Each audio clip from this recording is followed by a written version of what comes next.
在泪中间，聚散转眼成烟。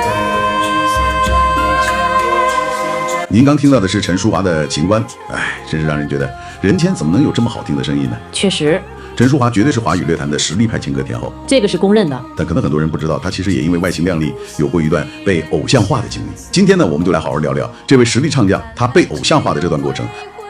他最早出来，大家公认是实力派唱将，但是大概在1983年他加入 EMI 之后，整个形象就开始变得视觉化。是的，从一开始比较清纯，到后来很华丽，再往后又变得很成熟干练。对，每次发片都有一个全新的 look。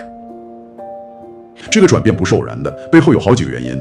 80年代，电视越来越普及，视觉文化开始兴起，歌手光靠声音不够了，你得有形象，得好看，得能上杂志封面拍 MV， 就是所谓眼球经济的雏形。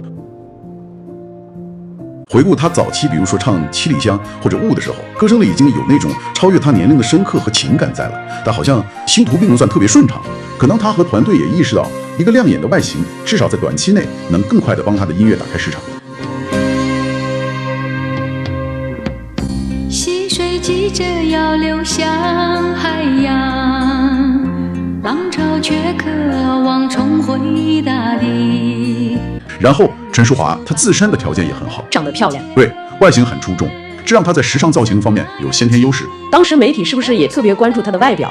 那时候好像每次她出新专辑，大家都会期待，哇，这次又是什么新造型？是的，是的，这种每次都变身的策略，在当时那个偶像更新换代那么快的乐坛里，确实能让她一直保持新鲜感和市场热度，人气确实上来了。她也的确成了那个年代的一个时尚指标。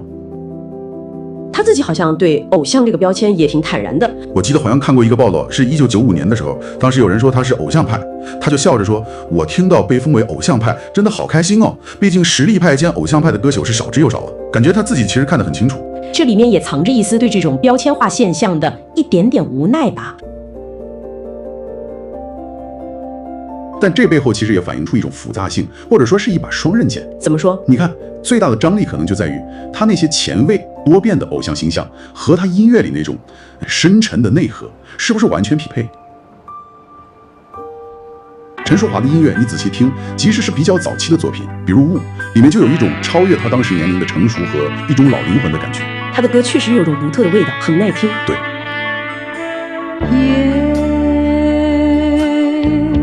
蒙上一层淡雾，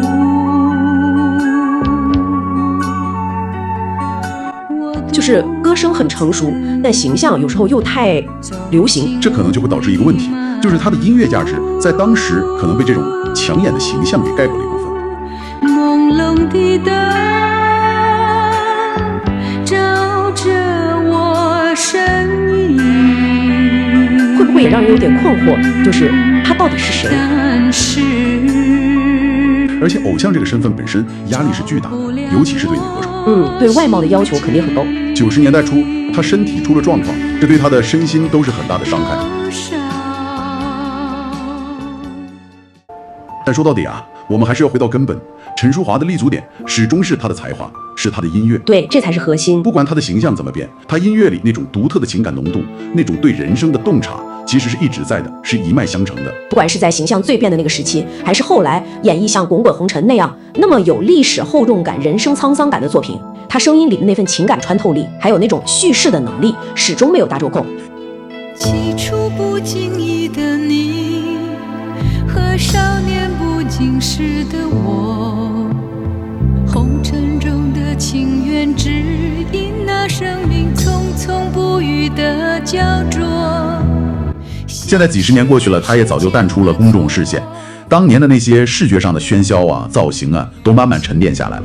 我们现在再去听他的歌，比如说像后期的《秋别》，是不是更能纯粹的、不受干扰的感受到音乐本身的那种力量了？时间往往能起到一个过滤的作用，把那些浮华的东西给滤掉，留下真正有价值的。对陈淑桦来说，就是他歌声里的情感、智慧和力量。身上难罢休啊，难消受。